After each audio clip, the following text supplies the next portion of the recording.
Mbote mingi bande ko bozolanda biso na 4 coins au monde entier. Toza na Kinshasa, précisément na commune ya Matete. Tozali awa pona Obino Moyebi dialogue vertical initié par Adolphe Mozito.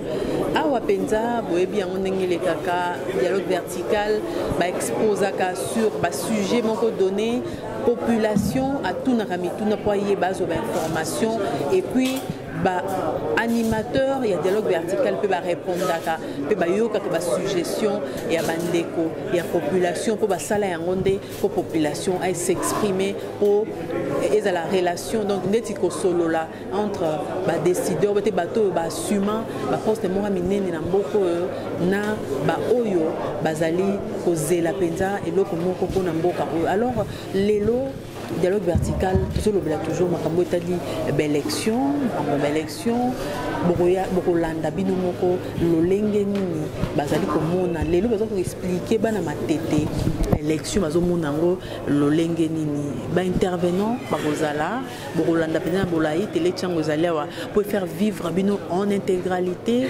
masolo oyo ndenge ba animateur il y a dialogue vertical bakosolola na population ya matete botika la connecter biso intervenant moko toko mekape moi moke ko bimisa pe ba priorité selon biso yango ndeko oyo azali na droite na ngai na loboko ya mobali ndeko Blanchard Mongomba ya koloba makambo ya ba droits sociaux et économiques ya peuple obligation pour na gouvernement nyonso c'est-à-dire na kati ya constitution batia ba droit moko au peuple et sengeli à jouir na yango ba droit au logement ba droit à l'emploi ye moto a ko développer nango balobi que gouvernement nyonso olingo lingate il faut salela yango yende moto a ko bete abino lisolo nango bokoyoka bino en tant que citoyen ba droit nini bozala kanango en matière économique et sociale.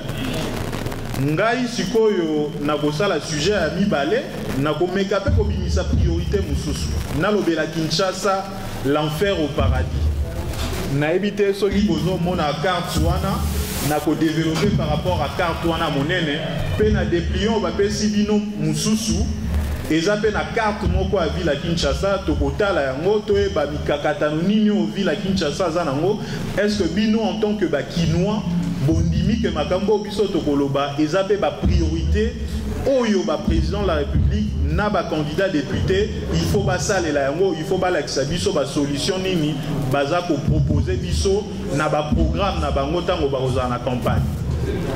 Sujet à suka ezali sujet moko bomoni moto azali na loboko ya mwasi eza ingénieur mopepele aza moto ya mayele mingi aztangi makambo wana mabanga ntalo makambo ba matière première ba coltan ba cobalt ba diamant ba or ayebi makambo wana pe asaleli yango musala donc aza vraiment expert na domaine wana moni mboka na biso to baka toza na richesse mingi yango ezalaka nde na mabanga ya talo alors ingénieur mupepele awoyebisa biso makambo nga mabanga ya talo o balobaka ke toza scandale géologique eza nini est-ce que les opportunités pour na mboka to ezali nde balobaka yombo c'est-à-dire malchance est-ce que boyi ko aider biso à se développer donc ba sujet yango wana ndeko Blanchard Mongomba abete ya bino na lisolo ya ba droit na bino po ezali na kati ya constitution mais ba droit concernant secteur ya socio-économique na kokende na soutien oyo epesamela kinga pona ko kabola ensemble na bino nako loba ete soutien na ngai ezali ko porter sur les droits économiques, sociaux et culturels. Tout le droits économiques, sociaux et culturels font partie des obligations constitutionnelles pour tout gouvernement. Et l'ingoloba, ba obligation au État libongo makambo ya misolo, makambo ya bomo inabiso social nabiso kolia pe kolala, pe maimatali bomoto nabiso, mayele culture, ezali bongo ba obligation au mobeko li kondi et sali ete bakambi topé l'État na mokuse et bakana ko batela yango ko na bolamu na biso. Pour nous aborder sous thème wana nakabola ki yango na biteni minei mais ezali minei mais na résumé za mi tout c'est pour na koka na 30 minutes oyo pesa melingai. Eteni ya liboso na meki kolobela mo moke ba notion générale sur le droit de l'homme parce que thème sous thème oyo pesa melingai ezali ko faire partie na ensemble oyo to benga bongo ba droit oyo moto asengeli abika na yango pendant bomoi na ye tango moto azali na bomoi esengeli na ye ayeba na ko zala na ba droit wana to pe l'état ayeba na ko batela ba droit na ye économique ba droit sociaux pe ba droit culturel ndenge tolobaki na point ya mibale na komeka kotalisa nini nde ba droit économique sociaux pe culturel yango nini nde eza ba droit wana parce que te lobi ba droit mais ba exemple tokoki ko illustrer yango na nini po ete to comprendre solo ete soki na moni likambo oyo salamité c'est que l'état to pe gouvernement est violé droit économique na ngai soki likambo oyo songolo salamité c'est que l'état a violé droit social na ngai to pe l'état a violé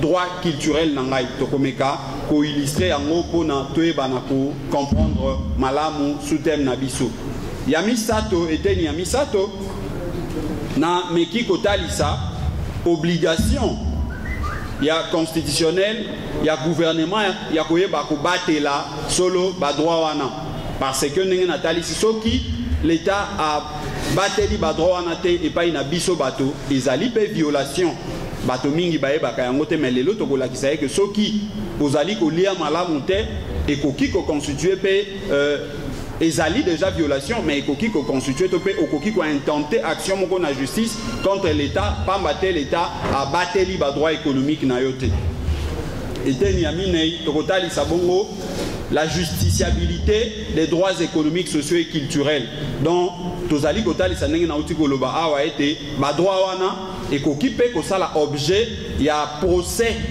devant ba cours et tribunaux parce que l'état a pesi possibilité te ete yo okende kelasi otanga lokola bandeko nyonso parce que za droit oyo mibeko nyonso tu oyo mboka na biso esinya eza ko reconnaître yango lokola l'état asali te topé a pesi ba condition favorable te po ete oyo ba ko bénéficier na éducation na l'état violé ba droit culturel na yo okoki ko intenter action na justice pona yango pe pona ko sugisa na ko pesa moi conclusion ya moke pona toyeba ko simba na malamu mai tolobi oyo etali ba droit économique sociaux culturel oyo l'état asengeli ko batela yango pona bomoi na biso alors pona koyeba ba droit yango ndenge na lobaki l'état na biso ezali l'état oyo azako vivre libanda ya mokilité toza na kati na mokili oyo biso nyonso surtout en dehors il y a législation na niveau national ezali pe na mibeko oyo biso en tant que l'état lokola toza reconnu na niveau international lokola l'état ezali na mibeko oyo biso en tant que état tondima ko signer na niveau international po ete to tambola lolenge moko na molimo moko na bandeko ya bikolo basusu pona oyo etali sujet na biso to kolobela mingi oyo ezali bongo déclaration universelle ya droit de l'homme oyo yango ezali mobeko ya liboso oyo ezali kotalisa ete biso banso lokola bato bazali na bomoi tozalaka tobotamaka lolenge moko tozalaka na ba droit moko pe sengeli na l'état ayeba na kobatela ba droit na biso wana sans discrimination elingi koloba te soki yo za mobali pe ndeko mosusu azali mwasi l'état akoki kokotisa bokesani te pona ko appliquer to ko faire respecter ba droit na bino soki yo zali pembe mosusu azali moindo l'état akoki kotala ba différence wana te l'état esengeli na ye ayeba na ko appliquer ba droit ndenge moko pona bato nyonso mwasi to mobali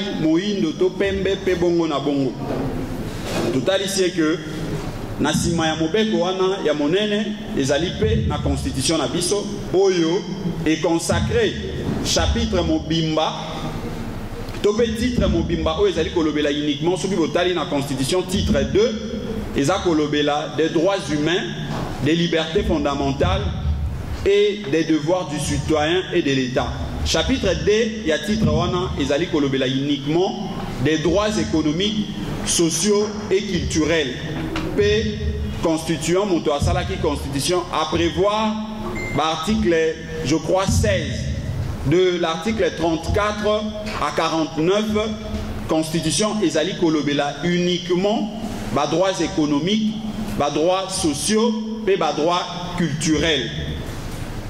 Wana ezalaki base ya matière pour nakolakisa ete makambo toko solola awa ezali biso na université populaire tende moto tozali ko inventer yango, mais ezali ba droit o ya biso to botama na yango d'abord comme ba liberté pe mobekoli kondi eko komisa yango ba droit pour na kosala ete l'état na mokuse l'état ayeba na ko observer pe ko batela yango pour na bolamu na biso toyeba na kobika na ndenge esengeli. Alors bon na ko évoluer esengeli tomeka ko pesa moi moke justification ya notion ya droit de l'homme oyo tant mosusu pe benga maka droits humains to kokota na ba détail mingi te parce que tozana ngonga mokuse ezali bongo ba droit oyo ndenge na lobaki ezali bazali koyeba ko reconnaître yango eza reconnu pour na ba humain ezali droit oyo e kangama eza rattaché inhérent na bomo ya moto pe ekoki koteka mate ekoki kozala négocier te ezali ba droit oyo moto abikaka na yango na kati na ye pe pona moto ami sentir que azali solo moto azali moto oyo na kati na l'état azali ko respecter ba droit na ye a contester yango justement na ba droit wana ba droit oyo ezali socio économique socio pe culturel.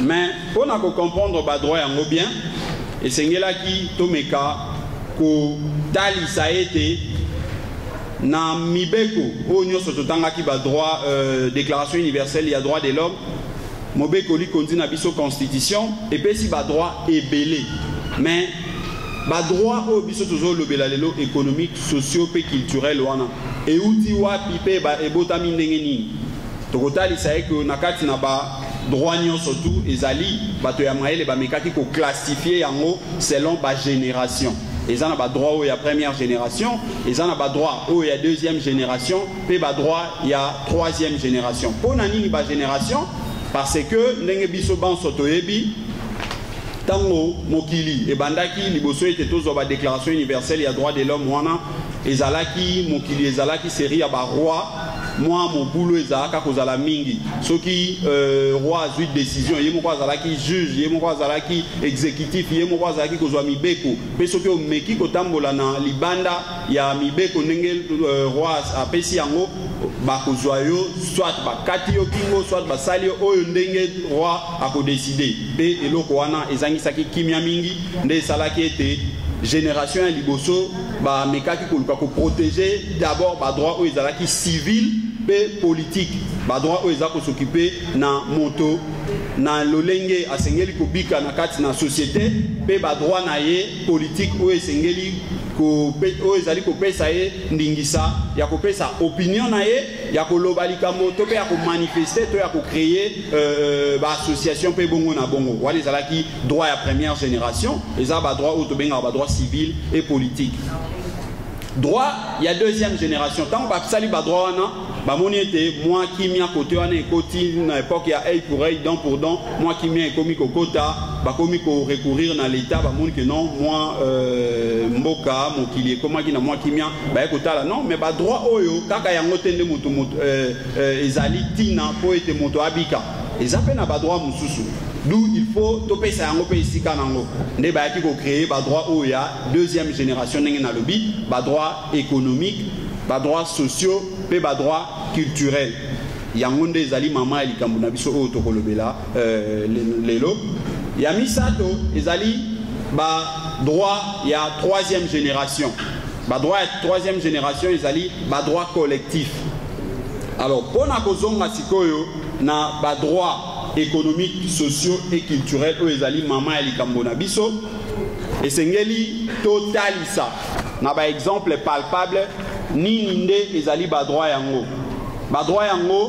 et bayebaka yango ndenge nini ya liboso na mekaki kotalisa oyo tolobi bongo les droits de travailleurs droit ya bazali kosala mosala na kati na droit wana ezali ko englober droit ya kosala mosala ya solo kasi droit pe ya kozwa salaire ya malamu, droit ya kozwa nano mosala yango soki ozwi mosala yango ntango obandi kosala esengeli ofutama malamu, esengeli ozala pe na liberté syndicale pe bongo na bongo soki bomoni ke moi ba droit yango na bino na kati wana bazali ko respecter yango ndenge esengeli te boskoki ko manifester kotalisa employeur que tala awa olingi ko violer ba droit na biso, ezali pe kokotisa oyo tobengaka bongo SMIG, parce que na mboka na biso makambo ya SMIG wana ezalaka mwa matata na yebi ete bamama pe batata bazali awa basala mingi bayebi makambo nini nazali koloba nyonso tu wana ezali ba droit oyo ezali kokota na oyo tobengaka ba droit économique, sociaux pe culturel, eza na kati ya génération ya ba droit wana. Omoni deuxième génération eza ko regrouper trois catégories ya ba droit économique, droit social na droit culturel. Droit à mibale, exemple, droit à la sécurité sociale et à la protection sociale. Ce qui monte aussi au mosala, peu mosala yango, vous allez que rémunération, salaire ya malonga, tolobi, oza na droit ya kozala na sécuriser, kozala na sécurité sociale, pe protection sociale pour être ceux qui moi likama et komelio. L'État topé mosala na yo an employeur aeba na ko accompagner pour na ko batela période oyo salaki oyo okoti na moi mobulu. Yamisa topé si le droit à une protection et à une assistance familiale. Et sengeli na moto aeba na kozwa protection pe assistance ya libota na ye.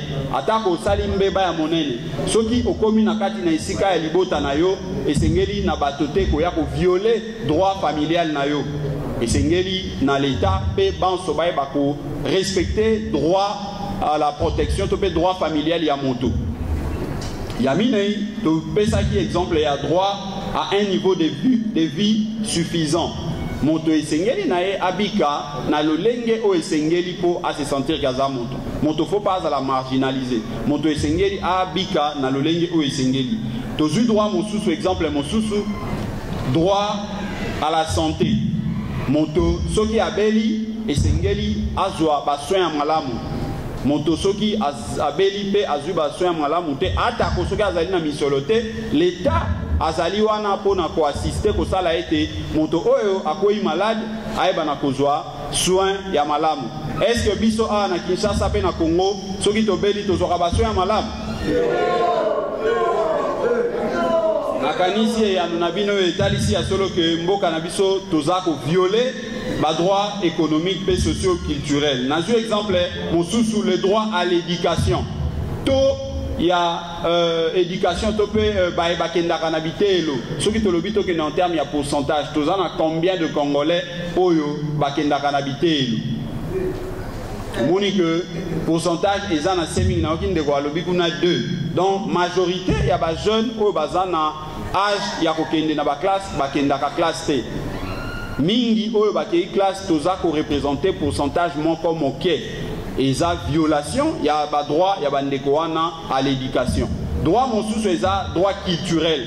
Droit culturel eza lokola ba droit ya koyeba kotanga, droit ya ko produire oyo eza nango na moto na yo, droit ya ko publier pe bongo na bongo. Ba procès sur ba droit, ba violation ba droit économique, sociaux et culturel et ça la maka mingi mais bipa ina biso ezalaka te. Yango lelo tolingi tokotali sa biso ba citoyen et que eza na kati na mobeko likondi université populaire te moto inventé yango. Biso te na ndeko Adolphe Mozito nde moto to inventé yango. Eza na mobeko likondi pe toza na droit wana constitutionnel ya kokende ko porter yango devant ba cours et tribunaux soki eza respecté te. Conclusion tolobi ba droit nyonso tout ndenge totalisaki awa kobanda na ba droit ya première génération, c'est-à-dire ba droit civils et politiques, ba droit ya deuxième génération, ba droit économique, sociaux et culturels, ba droit ya troisième génération, ba droit collectif, ba droit wana nyonso tout ezali bongo interdépendant pe interpénétrable. Eza na droit mon côté oyo eleki mosusu na motuya.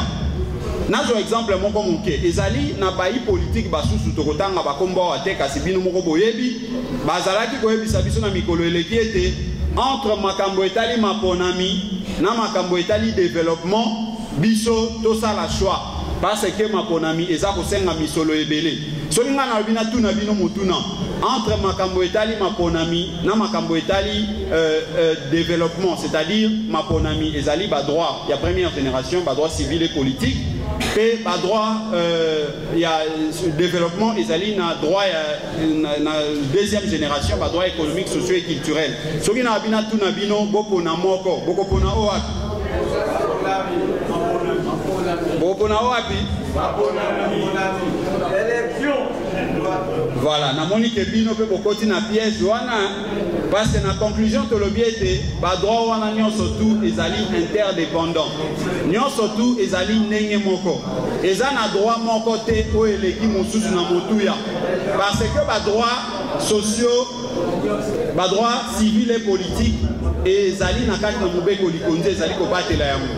Ba droit économique, sociaux et culturel ezali na kati na mobeko likonzi ezali ko batela yango.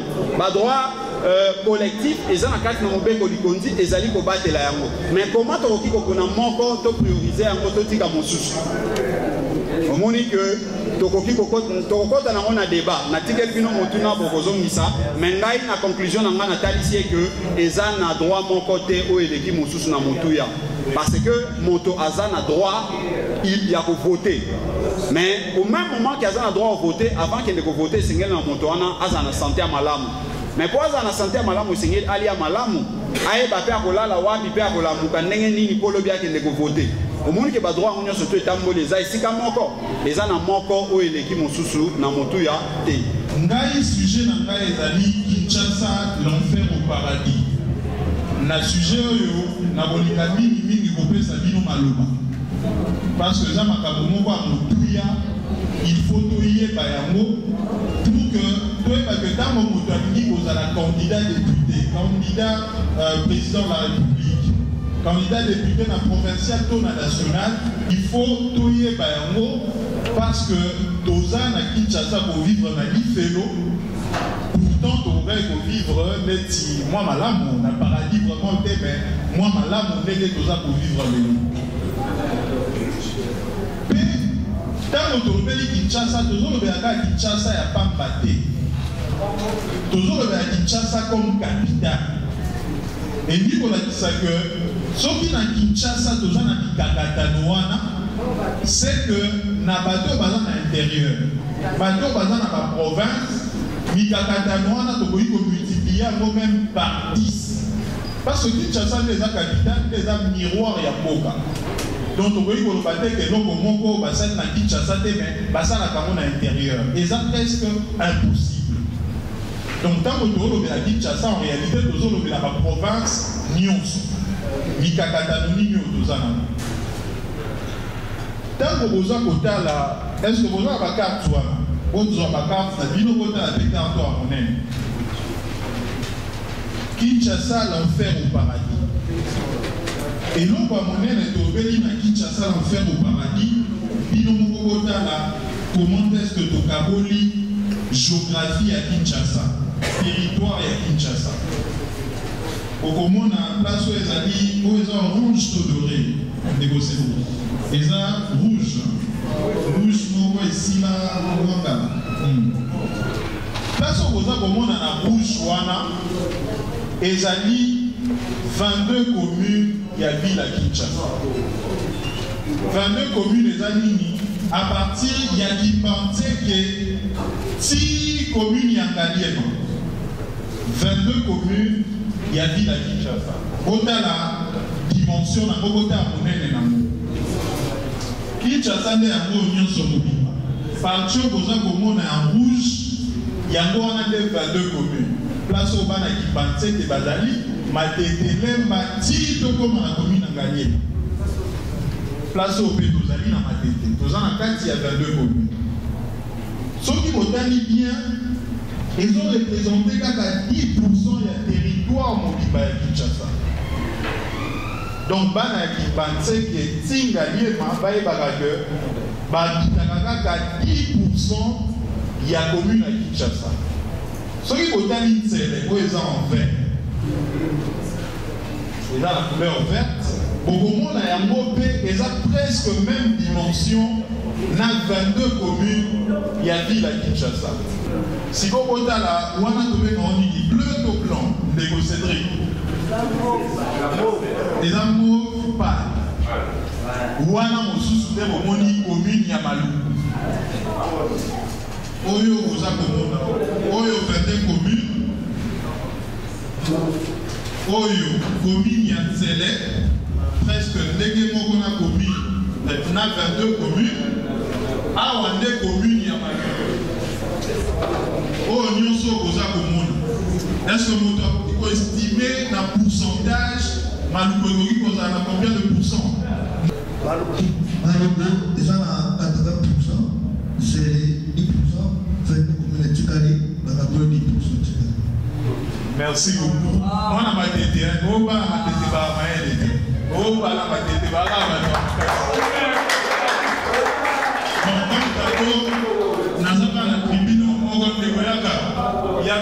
na version pour tribune na ngai place sur le ville à Kinshasa comme ça autant na molisu malamu on a senti déjà pour maîtriser ville à Kinshasa.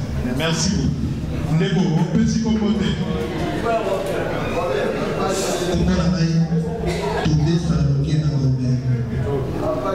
Merci beaucoup.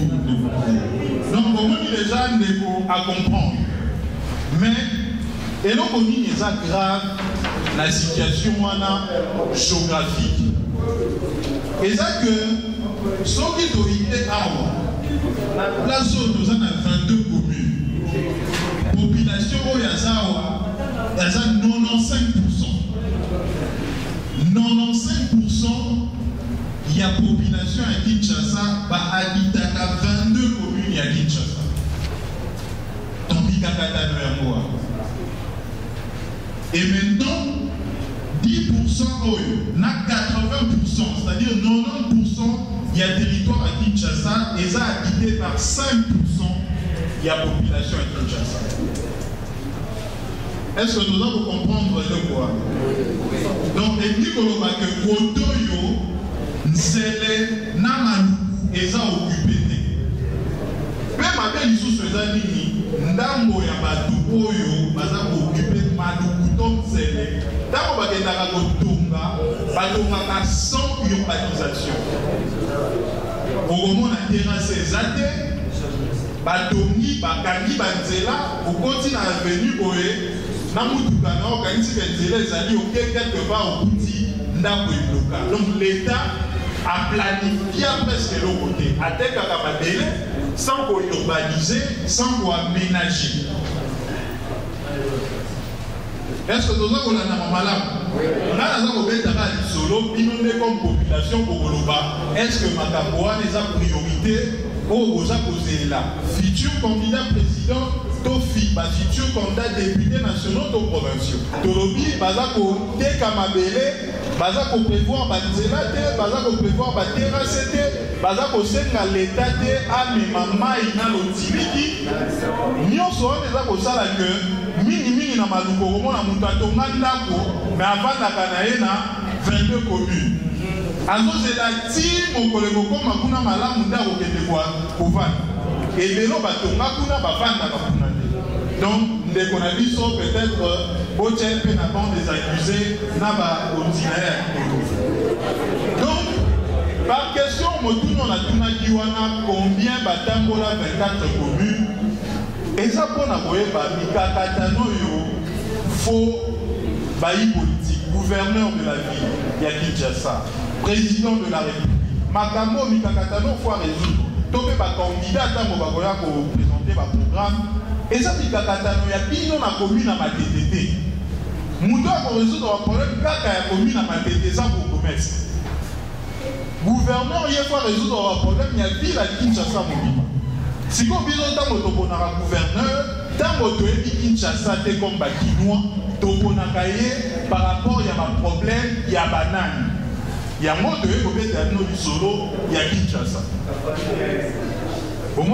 Donc, les Arabes, bisonnaire de l'obi, bon, ailleurs, après si biso 3000 francs, la biso, comme ça, il va se servir. Il y a un mot des autres pour la malade. Mais biso, toujours la Sabino que La priorité, il faut pas présenter les programmes. Et ça, la priorité. Il y a Mboka Mobimba, Congolais ou Azali na Kolou. Deuxième question, combien Batambola atteint à 3 provinces parmi les 26 au RDC? Ceux qui vous voyez au tombeau à Moussad. Caméraman, vous filmez par moi, total. Combien Batambola Tolobala 3 tézans moqués, ne fût-ce que la moitié? Combien Batambola atteint à 13 provinces? 13, pour comprendre que déjà limité. C'est que tant que vous votez même président de la République, vous allez voter selon les Kinois. Tu as vu problème, il y a pas de Kéménaté. Tu as vu problème, il y a pas de Mandakate. Donc, quelque part, tu as des citoyens congolais. Mais tu as des citoyens, il y a ma province. Ou même à la limite, il y a ma commune. Parce que tant que vous avez réclamé comme moi dans ma tête, il faut que vous ayez réclamé. Donc, vous avez les accords entre parenthèses au Tchaki. Mais, moi, tout le monde a dit Kinshasa, tu habites à moi à 95%, mais tu habites à 10%. Tu ne veux pas dire que tant que tu as dit Kinshasa, en réalité, par Kinshasa, tu as un miroir, il y a un cannabis. Il y a un des capitales. Place où solo mini l'État Tchaka est la capitale. Donc, ce qui est capitale, tu as vendre un bébé, tu as occupé un bébé. Et boni pour la province. Est-ce que vous pouvez dire que l'Angaï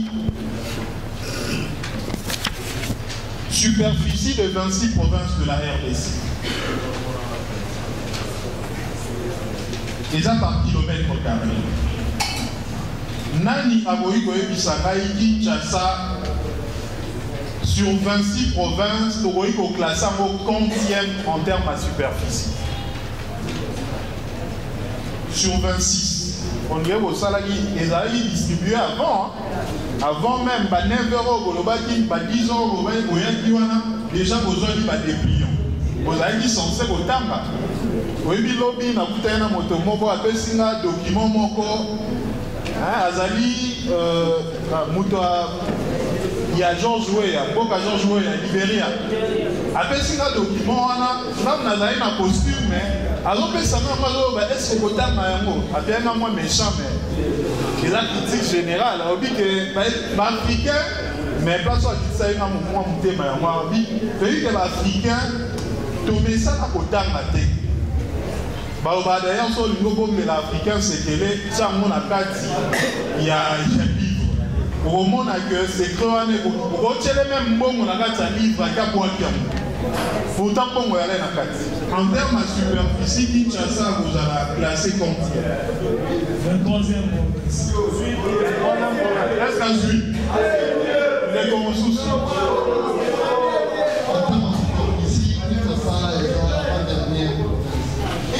avant-dernière province quantième? 25e. Ok.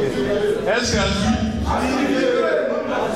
c'est un moninet à ce qui est malamu, Kasaï oriental, ils ont 9481 km². Et Kinshasa, ils ont 9965 km². Est-ce que vous avez malamu? Mais vous avez la province où il est 148 000.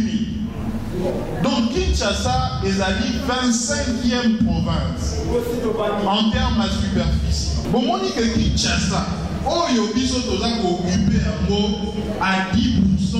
Nous avons parmi la province, il y a Liquier, il y a Mboka. Pourtant, il y a la capitale. Sauf qu'il y a d'autres amis cohabiter à Mabébou. Là, c'est mon solo les amis. Boni dans ma province. Sauf au pays, aujourd'hui, par exemple, Kasaï central, 60 958. Donc, si nous avons occupé à 10%, donc nous avons pratiquement 50 000 et quelques kilomètres carrés inoccupés. Ma commune, déjà dans ma distance, par rapport à l'EMBA, pour comment on a ma disparité, on a négéni, et là, comment on a une commune, oh, il y a mon nez, ma casse, oh, Missou, c'est ça, qui est ma casse. déséquilibre wana lisusu elingi kolakisa ke manière na biso ya koconcevoir ville ya Kinshasa eza malamu te. Bino mutu bokoyeba soki eza priorité to te ya kookupe maluku. Est-ce que vous voyez que normalement ville ya Kinshasa yango soki tozwi yango tokoki kokreye lisusu 22 communes mosusu fois 8 na kati ya bango. Est-ce que biso bakinois tolingi ke tozala na baville mosusu na kati ya province ya Kinshasa qui est une ville ayant statut de province? Et ça biso de retour dans ma politicien. Tant que bakoya na programme na bango, vision na bango sur Kinshasa ezali pe vision sur le reste de province. Donc voilà eza ba mituna oyo bino faut soulever. Mais ndenge kaka tokipaka Kinshasa mabe. Mais to investissa pe mabe na Kinshasa. Oyebi lelo ba entreprise ebele ba université ebele ezalaka mingi na commune nini te na commune nini ba entreprise kwa ntango bato babake mosala te wapi ezalaka neto bake ville. Donc Gombe biso nyonso ba 24 commune mobimba soki tolamuki na ntongo tozwi transport tokei vers Gombe. Mikakatano mosusu ezalaka nini baembouteillage tellement que presque 80% de la population va dans une direction moko pour embouteillage. Na kutu ntango bazozonga direction moko embouteillage. Pourtant, nous avons droit à un environnement sain.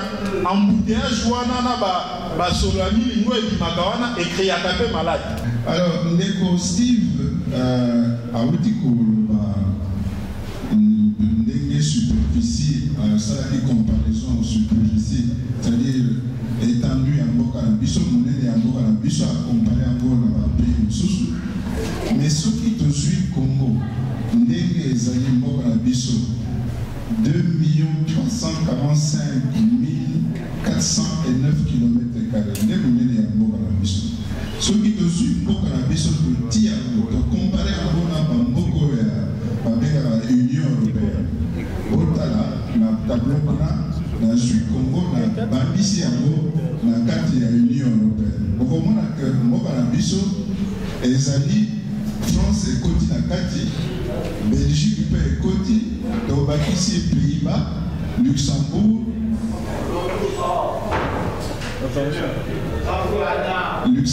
Suisse, Autriche, Italie, Allemagne, Pologne, Bosnie-Herzégovine, Slovaquie, Tchéquie, Monténégro, Arménie, Albanie, na Rwanda ou ya Hongrie, na ya Danemark et Côte d'Ivoire.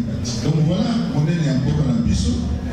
Tous en Boka Moko, il faut tous na conscience, na valeur, na valeur ya Boka na biso. On peut passer le suivant s'il vous plaît.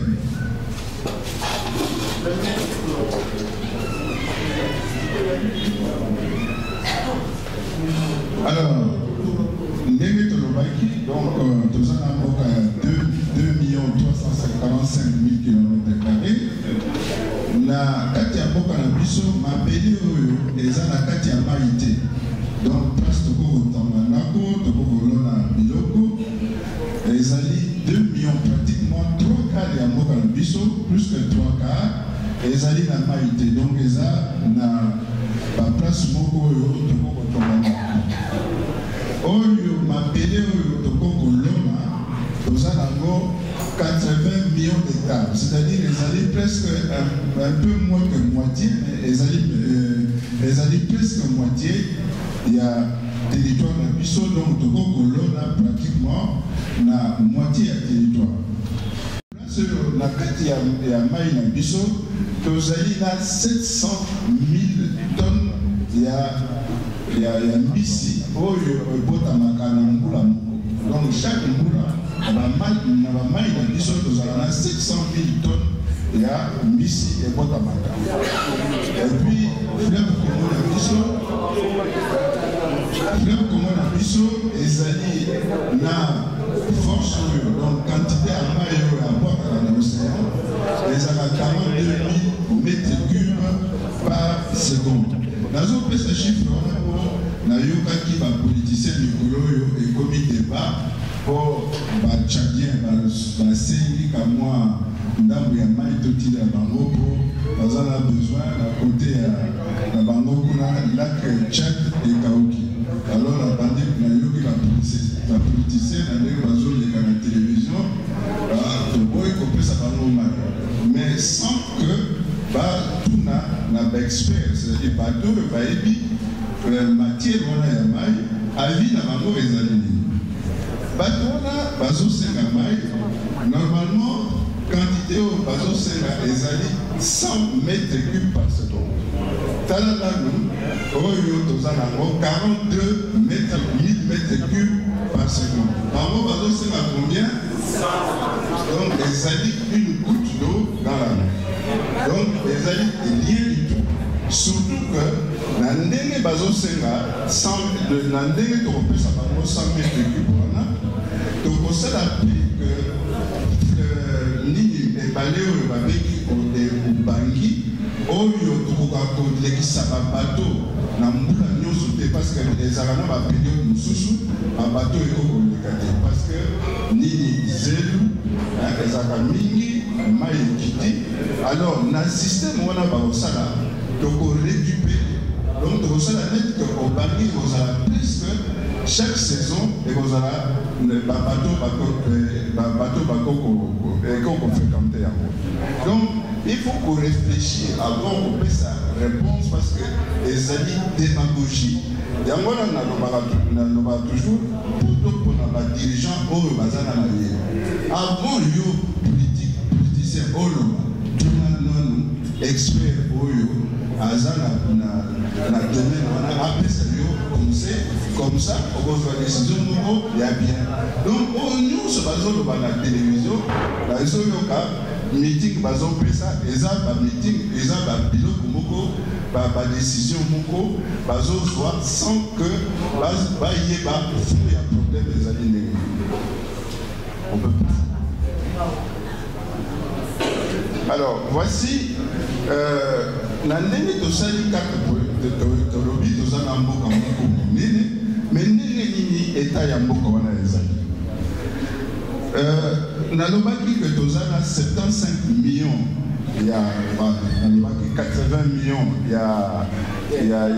terre arabe, c'est-à-dire Toko gouverneur, Mabele Toko Colonne, mais jusqu'à présent, ils ont toujours utilisé 10% de la mabélé. Donc, au Moussoussou, ils sont libres, donc ils ont occupé à monter. Tolobaki que Tozana na mabélé, espace de Tia, ni Anyama, Toko la Banyama. Ils ont 87 millions d'hectares, mais ils ont utilisé 8,5% d'hectares. C'est-à-dire que ma belle on a Moussoussou et ils ont occupé. Alors, dans le bâti que nous avons 700 000 tonnes, il y a Bissio, Botamaka, chaque année dans ma Bissau, eh bien, Bissau, par année, 34%, voilà mon sous et Koufarango na vieille. Alors, Bissau, na nene tozana mabele tozali classé, ceux qui totali ndenge oyo babengi indice de développement humain, c'est-à-dire ceux qui totali richesse na Bissau. Est-ce que ndenge prédécesseur na bauti kuluba, est-ce que mai nanda koekomaka, est-ce que électricité ezali, est-ce que instruction, donc formation niveau et instruction na biso quand ceux qui totali biloko wana nyonso, eh bien basali classement na kati ya mokili na biso mobimba biso tozali 178e pays sur 188. Donc, basali classement 188 pays. Biso tozoya na 178e place. Ça signifie que biso malgré que bomengo yo bapesi biso mais toza na capacité ya concrétiser à côté. Alors, un taux de pauvreté qui affecte 70,34% de la population. C'est-à-dire que ceux qui nous suivent, la population a mis sur le local, là, nous avons 85 millions. Dans 85 millions, voilà, 3 quarts, plus de 3 quarts, Zalakana Mokolomoko, Azo soit $1 pour vivre dans le monde. Donc, nous avons une population très pauvre. Et nous avons un problème, c'est la malnutrition chronique. Malnutrition chronique, c'est-à-dire, Banaoyo, Bazali, dans moins de 5 ans, 43% de Bango, Bazalakana problème, il y a nutrition. Et nous avons un problème, il y a insuffisance pondérale. Banalo et Amike, à Botami, avant comme à 5 ans, eh bien 24% de Bango, Bazaka, n'a et Zali, et Sengi, Azalanango, n'a Ajwana. Alors, nous avons un problème de taux d'accès aux santé, c'est-à-dire aux soins de santé, je veux dire. C'est-à-dire que la Némé d'Ozali, 85 millions d'habitants, moitié de la population d'Abisso, d'Ozali n'a droit de possibilité de l'hôpitalité, de la soins de la santé, il y a bien exact. Nous avons un moyen Nous avons un problème, c'est que na Mokili Mobimba, celui qui est dans le monde na biso, moyen de vie, c'est-à-dire que celui qui est à Botami, na ndenge à Koli, moyenne d'âge, donc avant moyenne d'âge, les années 69%. C'est-à-dire que dans Mokili Mobima, presque Moutakoufaka, ce qui a commis vers 70 ans. Là, on a dit avant même à 60 ans, nous déjà, espoir de vivre les assos. Donc, à l'exception, Nélé Dozali Boye, tellement que Moka est régulé que la province et les eaux vivent Mikolo, les années la province va plutôt bien en la province limitrophe. C'est-à-dire, par exemple, Congo, le Congo, Kangami na Angola, et Kangami na Brazzaville, na Congo Brazzaville, des côtés de eaux vivent, il y a vraiment parce que Bilo Konyo, ces eaux là, na ba pays on a moussous. Na l'ERP na Est, ce qui boqué na Ituri, donc na province, ancienne province orientale, et ça na Nord Kivu, et ça na Sud Kivu, mingi, Bilo na Bango, commerce na Bango, vie économique na Bango, nous ces eaux salama, grâce à la pays voilà, et ça na Ouganda, ce qui par exemple na Moka, à l'Énage en Bounia. Vie na Bango, nous c'est à dire mettre que Bazali va Ouganda. Na biso baza na connexion à tant de côté sauf que tous allez pays moko tous allez président moko etc. Mais sinon vie économique na bango bazali vraiment dans les programmes. Donc ezala Bukavu ezala Goma Bukavu bazali pratiquement bazo vivre na ba Rwanda d'ailleurs ba Mikolo aux mingi komona mwana Congo azo travailler donc mosala na ye ezali na Goma ezali na Bukavu, mais vie na ye azo vivre ezala ndako ezala école ya bana tout ça ezali na Rwanda. Donc ndenge moko mpe na côté ya Katanga. Alors sikoyo Katanga ezali mingi na bato ya tobenga SADC, c'est-à-dire bato ya Afrique australe, Zambie, Tanzanie, etc. Bina bango eza na bato wana. Alors que la province est na Katikati, Net Kasai, Sankourou, etc. Donc la Bazali n'a possibilité de vivre dans le pays, on a une société Bazali étouffée, Bazali enclavée. Ça qui m'a fait à Simon et Koguta, on qui na 13-15 $, mais comme les comme na Mouchmaï, ou bien à Loja, et commis $50. Parce que nous allons exalter. Voie de communication exaltée. Nous allons un problème, problème, route Kolobango, électricité. Nous avons 100 000 possibilités d'avoir 100 000 mégawatts. Donc, ce qui est projet il y a barrage hydroélectrique et qu'on peut s'appuyer sur 100 000 mégawatts. Mais c'est que nous avons dit que 2 000 mégawatts. C'est-à-dire que tu peux exploiter 2% de la capacité nous avons appelé ça sur l'électricité. Donc, les deux sont qui nous avons l'électricité et ils ont dit la province orientale n'a polycysté, nous avons or, la fer.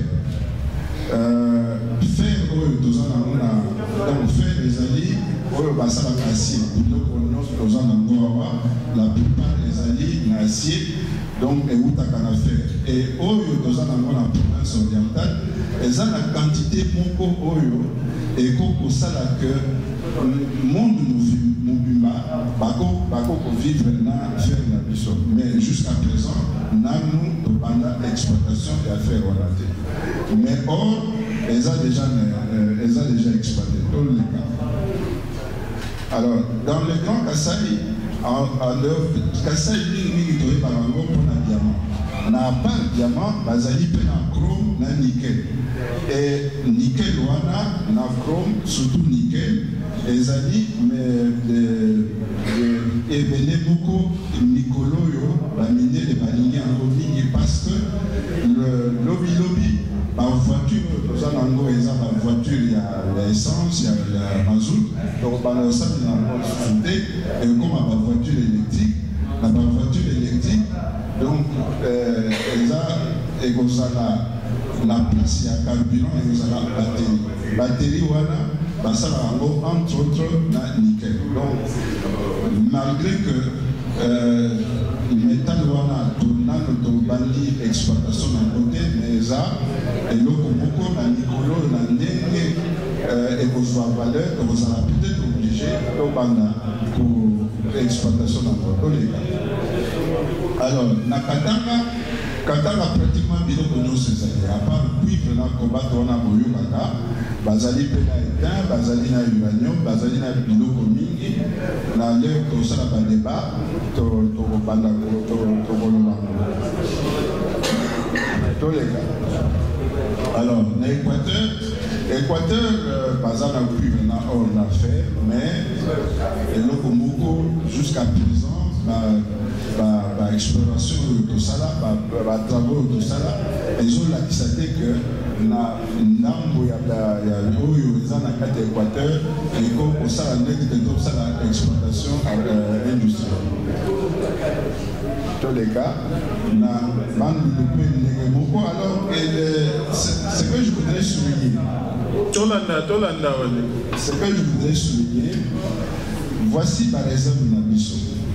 Par exemple, ceux qui nous suivent combattent, la quantité à combattre aux anangos, aux en premier moment. La quantité à cuivre aux anangos, aux en deuxième moment. La quantité à fer aux anangos, malgré le fer, on a aux alliés, ils ont exploité, mais aux alliés deuxième moment. Donc, ceux qui ont la plupart, il y a matière de lister pour là, tous allez classer quelque part et généralement, dans la position qu'on voit bien par rapport à la réserve de nos donc, nous, Oyo, à beaucoup ma président, ceux qui alignent à Bonissa, il faut maîtriser les locoana, à la négligée, les locoana, métaux, bon, mais on a poussé pour un nouveau, au balango et comment. Et comme la valeur pour que tout soit normalement tous allés destinés. La ligne a fait sa dernière chiffre. C'est-à-dire ceux qui ont allé comptabilité à l'eau en annonce. Parce que dans l'obité que Wana Eza Souka la possède. Ma belle na biso Eza na ma pédé na makambo eza na valeur moko ya toko estimé en côté même soki na yokaka bato mosusu balobaka tozali na mabele na biso eza na valeur ya 24 000 milliards wana eza bachiffre moko ezali na valeur te parce que ata eloko moko ezoprouve te que toza na richesse wana mais oyo toza nango ya sûr c'est-à-dire par rapport à batravaux oyo tosali par rapport à ndenge baingénieur bagéologue na biso basali babimisi depuis bagéologue na baingénieur oyo babanda na temps ya belge soki tosali calcul ya oyo richesse oyo toza nango tozali sûr que ezali prouvé eh bien lelo tozali na possibilité il y a 4 000 milliards. C'est bien d'abord pour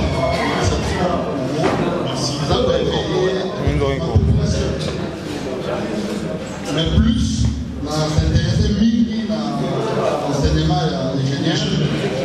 Et puis, l'autre moment, il a attiré l'attention à Maï, les projets à Maï. D'abord, il y a une priorité d'ailleurs. Pour le moment. Maï, ingénieur, a l'oubli, il a problème il a juste une goutte d'eau de par rapport à un débit 42 000 mètres cubes, je crois. Mais par contre, 100 mètres cubes. On a les alliés, c'est l'eau pour les déboussons. Enfin, la zone qui est là, parce que ça a dépensé des droits humains. Et Nazali, membre au côté de là, le gouvernement et puis ça manie dans les pays étrangers. Alors, la conséquence de ce que ça dit, au ingénieur, on mettait des oui, la ligne est par rapport à l'écosystème. L'écosystème, ça a deux régions différentes. En gros, ça a une région de socio-frontière. Oui. On a probablement contamination. On a déjà posé une question. J'aimerais que l'ingénieur, on m'ait pour expliquer la conséquence ensuite il faut le plus de la puissance. Ni grandi à ma tête. Question directement à la professeur Steve, parce que c'est une université populaire. Donc vous êtes un professeur. Professeur Steve a connu la public avec ceux qui ont déjà visité plus de 13 provinces. Je pense qu'il n'y avait personne. Alors pourquoi, premièrement, le pays d'Abisso, les billets coûtent trop cher qui allaient à l'étranger. Alors, 4 bouillons, il y a des recettes populaires, et sont réveillés de son esprit. J'aimerais que prochainement, si vous répondez à ça, qu'est-ce qui fait que les billets à l'avion et ça va trop cher à Congo, qui avion où ils ont la Ethiopia Airlines qui coûte moins cher où ils ont un étranger. Deuxième question, que le pays d'Abisso est tellement vaste qu'il faut tout pour qu'il appartienne au pays. Mais il y a un problème, professeur Steve, il y a un problème. Il faut nous mettre en pratique une nationale avec ses paroles sacrées. Premièrement, il faut tout contaminer. Il faut tout contaminer parce que l'hymne national dit nous pétrirons ton sol et nous assurerons ta grandeur. Alors, ils ont permis de se contaminer parce que les écoles coûtent cher, les maternités coûtent cher, l'éducation coûte cher. Alors, soit les ordres Votaki, ils nous ont promis qu'il y aura des écoles gratuites, des hôpitaux. On n'a pas fait un alors, qu'est-ce qu'il fait maintenant pour que le Coranioso ait se réalisé? La promesse on a fait ça qui et se réalisé blocage dans le niveau ligne. La zone n'est pas ingénieur, question n'est pas ingénieur. Merci beaucoup la langue on a dit parce que les premières fois on a exposé à Boy. La temps on a exposé trop riche. Exposé les a trop riches. Et je comprends que ceux qui sont même, biso bana matete na kodo to ministre ami pour développer. Alors, ingénieur, question d'engagement. Depuis 1960 et jusqu'aujourd'hui 2018, je ne pense pas que Ozali la seule personne qui a la connaissance en matière. Il y a d'autres qui vous ont aussi enseigné. Qu'est-ce qui fait que les partenaires ne viennent pas faire des exploitations sur les minéraux? Et enfin, il y a ça dissoper. Pourquoi? Parce que quand on parle que nous sommes riches, et pourquoi la matière de l'issue, ou dans la deuxième mondiale, pourquoi nous n'en bénéficions pas? Et je vais remettre mon chat par rapport à la conclusion alors que parmi trois générations, il y a trois.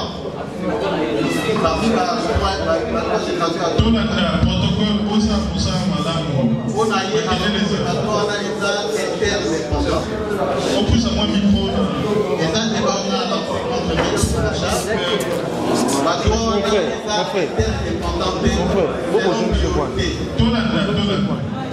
pour le moment, par rapport à la conclusion, parmi trois générations, il y a droit de l'homme, avec les interdépendants, trois génération à génération, elles ont dépend de la priorité au bruit PCR. C'est là, par rapport, il a exposé l'ingénieur. Tout à l'heure, la remercié ingénieur pour l'exposé naïe. Naza circuit la prendre la production naïe dans la question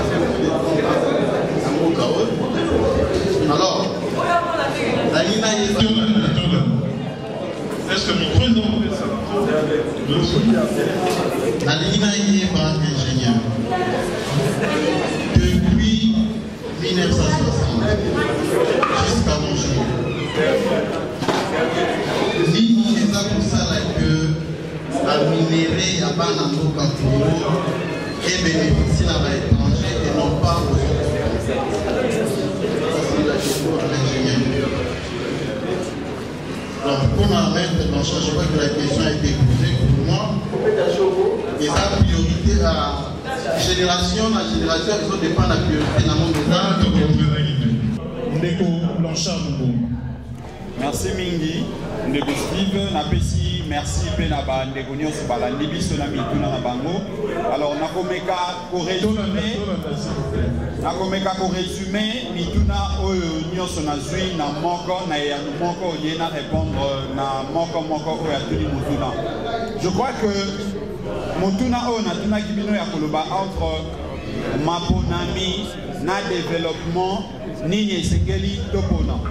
Mutuna nangai ezalaki mutuna ya songi bona kolakisa ndenge na lobaki que na ba génération ya ba droit parce que Nathalie saki que génération ya liboso ezali ba droit civil et politique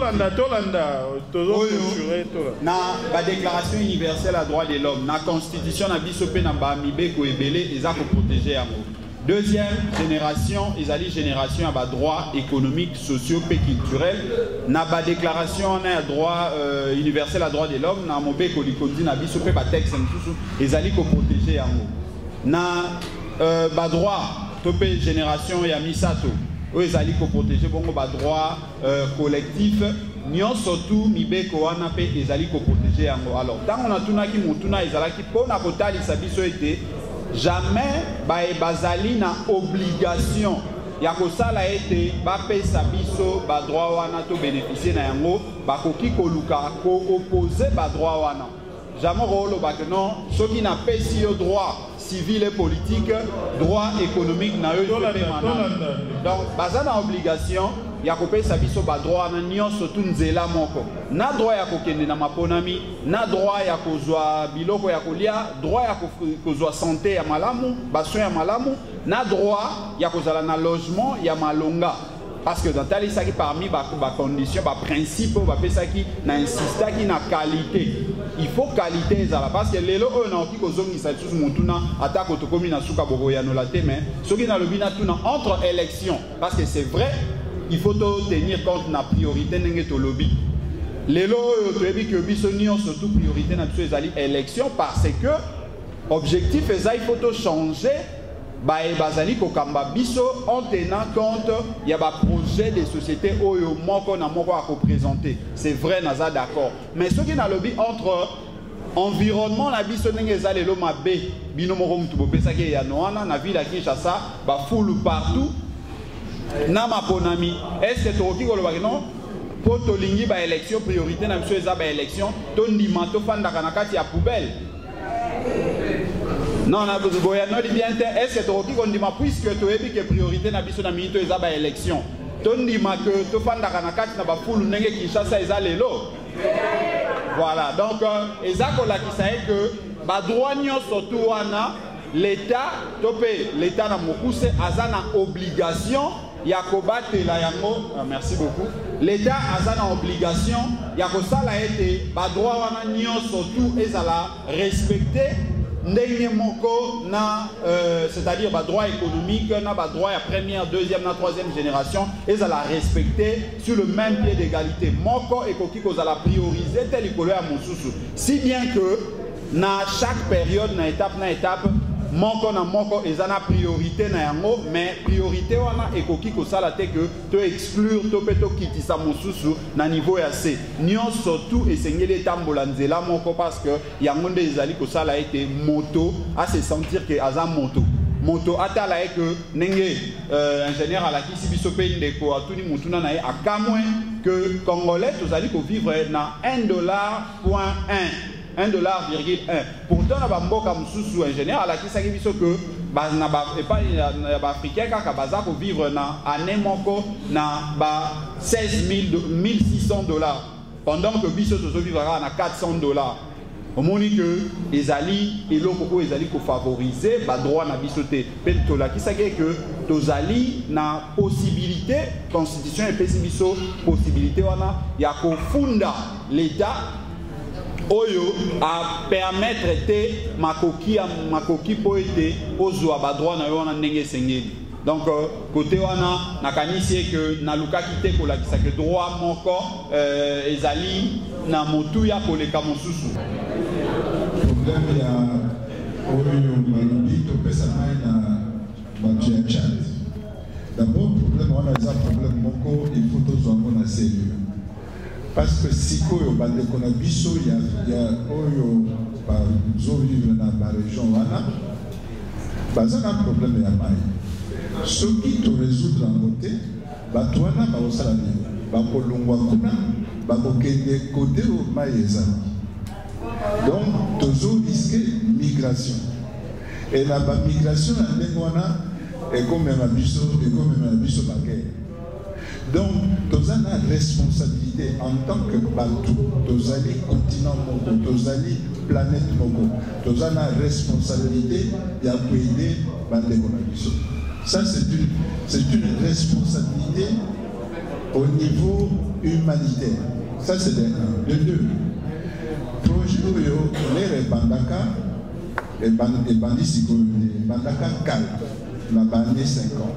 Les Baponi que lac wana lac Tchad et bandiko kaoka mais projet ndenge basalaka ngo au départ balobi bazwa pas 100 mètres cubes d'eau par seconde mais il fallait bazwa 3500 mètres cubes d'eau par seconde.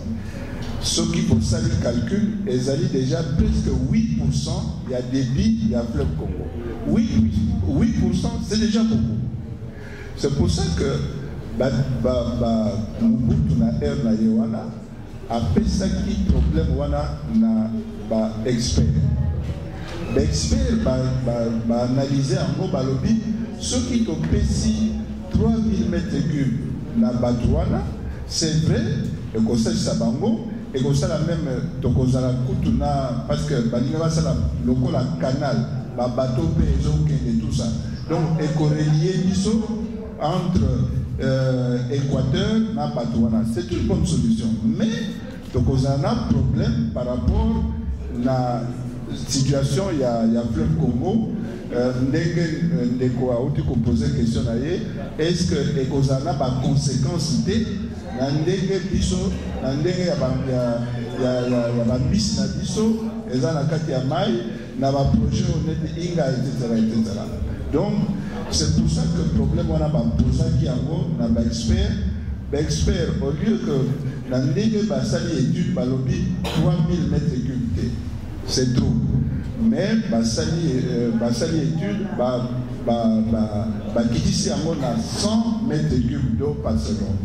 100 mètres cubes d'eau par seconde, c'est-à-dire qu'ils ont moitié, il y a rivière, il coûte moitié des années un tiers. Donc, bon, un tiers, il y a rivière, dans le fleuve Congo, ça n'aura aucun impact. C'est ça le problème.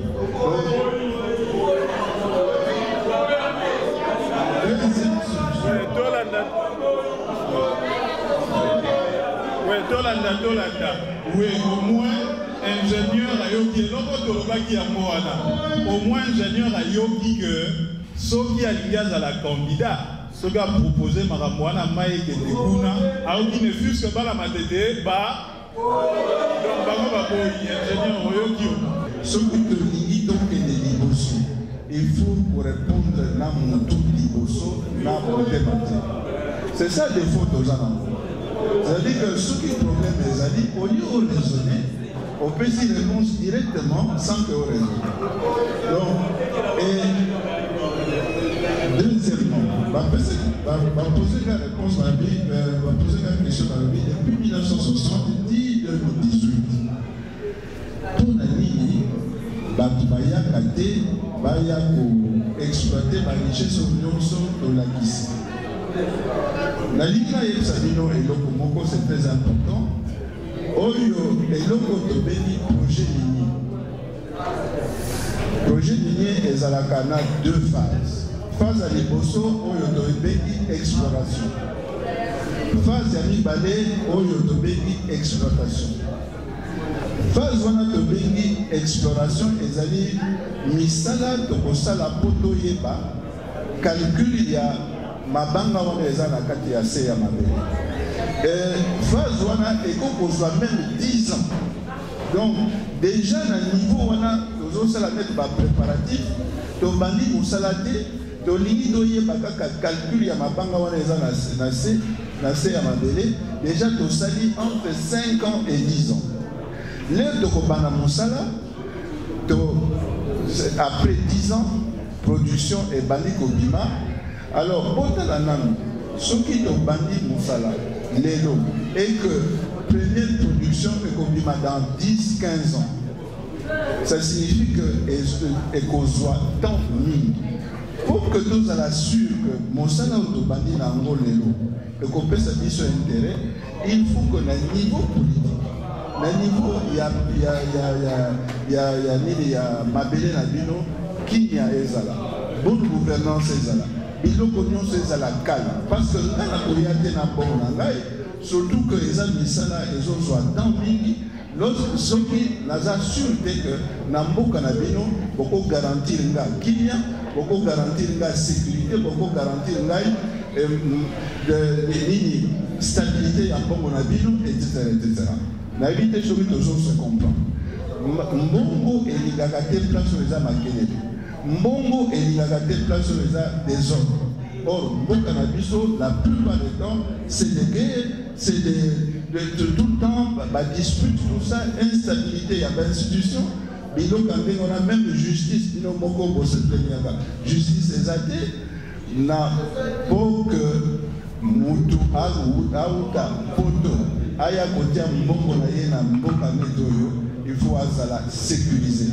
Sécurité, on a, et ça seulement, dès qu'il y a Minouki, il y a guerre, mais sécurité, peut les années à côté, il y a justice, par exemple.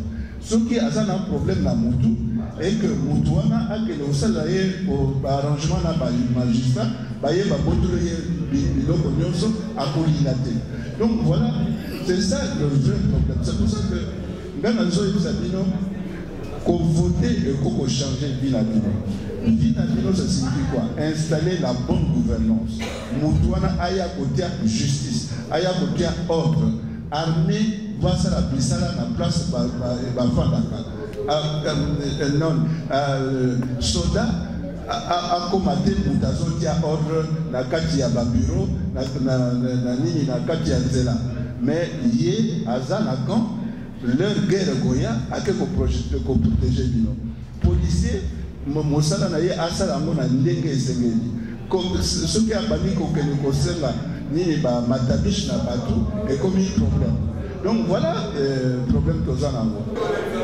Pasteur Bahati a tout ni makambo habillé cher, nakanisi était la société belé d'aviation, balobara bien la structure de prix na bango ba gagna kezaka moke, mais l'état d'atoni sakaba taxe. Mais ingénieur Moupépé la lobby et loko moko important. Souci na yo zalaki ni ekoki ko aider congolais à tambola na ba province mosusu. Naebi que yo za peut-être motombo mingi yango kanisaki avion, mais babiso mususu ba citoyen simple toyebi que le transport aujourd'hui il faut à la voie ferrée, il faut l'État prévoir yango na bamboka mususu so lingo tambola rapidement ndenge ingénieur alobi yango okozwa métro o umelite okomi na ville mususu. Donc nyonso wana ndeza pe priorité yo bato bakoya ba ebisa biso vision na bango côté transport ezali na voie ferrée na nzela o ya route pe na nzela ya mai vision na bango ezali na kanisi ete biso awa toye vraiment ko répondre mituna te toye ko soulever ba priorité ndeko nasima tolanda s'il vous plaît. Et à poser motuna mususu ya ba promesse pour na nini ba promesse wana esala makate ngana kanisi ete biso université populaire tozobeta CT ya koloba que en réalité na campagne électorale ba candidat ba ko présenter ba programme té pe biso pe tozelaka ba programme yango té tellement pe ba ebi que soki to votaka bango pona ba programme té yango makambo nyonso basalelaka balobaka basalelaka yango te. Or biso toza koyebisa bino que au lieu ko votaka bango parce que aza ndeko na yo, au lieu de voter parce que bapesi yo t-shirt, au lieu de voter parce que bapesi yo 3000 francs mukoloano mais la masanga, voter parce que sentir que ça li ba promesse sur ba problème oyo sur bikakatano ozanango. Comme ça, on va évaluer tant qu'on va kamba. Donc, ngai nazalaka d'avis que tino lelo congolais to vota cannabis au programme na bangote. Andenge cardinal Mosengo alobaka ezalaka mingi ba programme belé ezalaka ba logoré. Ezalaka nango bilobela. Donc makambo moko candidat lobby a kosaela na été. Et ndeko mosusu a posé question ya ndeko Gédéon, c'est vrai que aweza toye ko lobela bilan de Adolphe Mozito te côté mosusu motuna na to ko répondre yango awa toye comme université populaire ko la kisabino ba priorité nini oyo bino selon bino bokoki kozela que ba candidat président ou député va proposer ba solution mais le ko opposé yango quand même nazo silisa tende ko parce que bateau va poser mituna ceux qui n'a répondre te va se pélater mais tu as aussi lisa dans une minute tu as aussi là donc de Adolphe Mozito natango na ye il y a monaka que priorité zaka kolongola nyongo pe ko matisa salaire il y a bande ko na biso ba fonctionnaire ba médecin pe bo monaki ndeke salama donc natango wana il y a monaka que priorité zalaka yango wana. Donc, na ba côté mosusu nde tokobeta lisolo nango. Mais est-ce que selon population priorité zalaka ndenge ya salaka wana tokosala débat tango mosusu. Ndeko Mardoché makambo lobby sur Okatanga osali déjà analyse à malamu makasi olabisi que Okatanga eza na ba richesse ko leka Kinshasa même si Kinshasa ko za la capitale. Donc nazo partager conclusion na yo. Ndeko Omar biso comme université populaire tokoki ko présenter projet na biso te pour na ville à Kinshasa ba candidat au bakoya peut-être au biso toko soutenir au moment opportun au ba programme na bango projet na bango pour na ville à Kinshasa pe pour na mboka mobimba pe ndeko Antoine atuni makambo ya projection université populaire. Université populaire souci na biso eza que makambo ya mboka Congo. Congolais nyonso, que ce soit à Kinshasa, que ce soit à Gemena parce que Tokenda Pekuna, que ce soit à Mbandaka, place de Blanchard à Kendaka Mingi, que ce soit à Okatanga, place au Tokendaka, place au Bazako Benga, Biso na Sud Kivu, et ça que les Congolais à comprendre Mboka nae. Oyebi que Bandeko Bele auto-invité qui nous souba Bouta Kalamu, oyebi si Bangobo ya Matete, oyebi Matete ya la musika, Misu Subaye à Mungi. Or avant d'arriver à Kalamu, Misu avant d'arriver à Yolo, Mazokunga na Matete. Donc nous avons déjà que les Congolais toye bakamboka na bisoté. Et c'est tellement grave, il y a mobiso toza pour interpeller Bino pour que Bino boye baka que les lobby au moni de Blanchard, au moni de Steve, au moni de ingénieur Mopepele, a commis ministre, faut ebisaye mes papa, yo lo bako ko sala bout. Pour na nini osali en moté. Avant nous avons un soda, mais finalement, Agoyaga Abozonga na peuple. Natoni Bino Botondi, Nakanisi Toromo na Palace. Oui, madame, merci pour la question. C'est que nous pouvons retenir de mon sous-thème, c'est qu'il était question de montrer aux citoyens, surtout aux apprenants de l'université populaire, que il y a dans la Constitution et même dans la Déclaration universelle des droits de l'homme la génération de droits que nous appelons la deuxième génération de droits qui s'occupe de 3 catégories de droits. Il y a le droit économique, le droit social et le droit culturel. Ce sont les droits que les gens semblent ne pas comprendre que l'État ou le gouvernant ont une obligation constitutionnelle de le faire respecter. Ce qui fait que lorsque l'État n'arrive pas à respecter cela, il y a possibilité d'intenter une action en justice contre le non-refus ou la non-mise en application par l'État de ces mécanismes-là. Et il fallait échanger avec les citoyens pour leur faire savoir que ce sont des droits qui sont inhérents à la vie humaine. Il n'y a pas que de droits civils et politiques, mais il y a la deuxième génération, c'est-à-dire le droit économique, social et culturel. Il y a également la troisième génération, le droit collectif. C'est que les populations doivent retenir cela et obliger à l'État de le faire appliquer. Au cas contraire, il y a possibilité d'intenter des actions devant les cours et tribunaux. Maman, merci beaucoup pour la conclusion. C'est vrai que les priorités pour Nabiso et Zali ba élection. Mais priorité aux élection et koki ko sala te que to bosana que il faut te lire, il faut te la pongi nanda kwa malamu, il faut environnement Nabiso et à la propre. Donc droit wana esengeli nyon surtout etambola nzela moko au même moment que tozo senga na l'état apé sabiso maponami, au même moment tozo senga na l'état apé sabiso biloko ya rolia parce que soki libumu eliete tokoka olamuka te na tongo pona okende maponami, soki santé eza malamu te malaria ezotungi sabiso ngania surtout tokoka olamuka te santé malamu pona okende maponami. C'est comme ça que na conclusion tolobaki droit nyon surtout eza interdépendant et même interpénétrable. Donc droit tout esengeli kende nzela moko tout en gardant l'objectif, c'est-à-dire tout en gardant la priorité que moment où il y a élection, mais il ne faut pas tout ça que il faut l'État appeler sa biso na droit à kolia, na droit à kotanga, na droit à kozoba soin au même moment. Bon, merci, na sepeli beaucoup plus pour la Université populaire de Kiti na commune na Matete. Totambola presque partout les aki touraba na Matete. Thème ya lelo enjeu de l'heure par rapport à l'élection, par rapport à la mine, par rapport à Ndenge, Maïna Bissou Balingba Sango na Tchad, exposant Maître Blanchard, Maître Steve et l'ingénieur Oyo a sali que Batu et Belé Balamuka par rapport à Makambo et Tali Mina répartition, Namarama Maï, to sepeli trop, to bakisi un plus, Ndenge Zalara toujours. Parce que but à l'université populaire Yangwana, pour réveiller Bissou sur le plan politique, chaque mouto aïeba, toko voter nani mbokeza kotambola ndenge nini pe biso population et sengeli totambola ndenge nini pona Congo na biso et avancer. C'est pour la première fois na assisté à l'université populaire. Donc na eu benga ba révélation. On a eu ba révélation donc na commis non seulement assistant mais na commis acteur na kati ya université populaire. Po ngape na tour na ngai na ke no benga watu msusu baya ba comprendre nga na comprendre lelo. Donc on a très flatté que le mouvement Oyo, structure Oyo, va répandre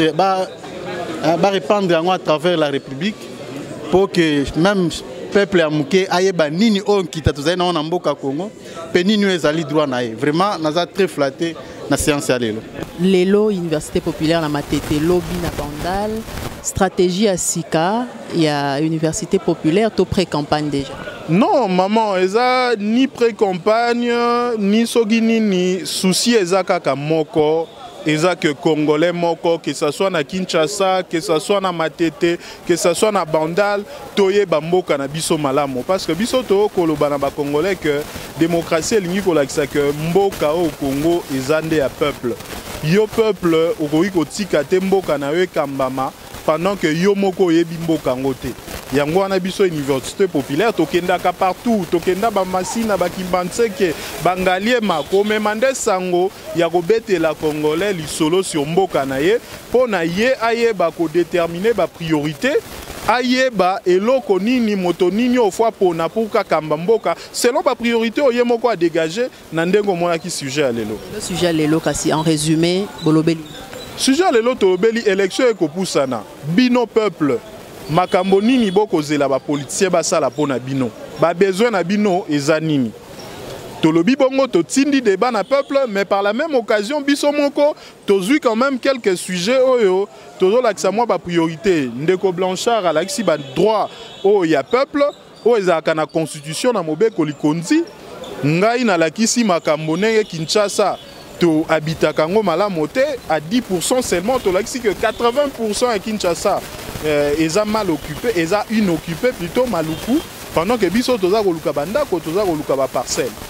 Et par Kinshasa to l'action en réalité que Kinshasa loko ezali capitale.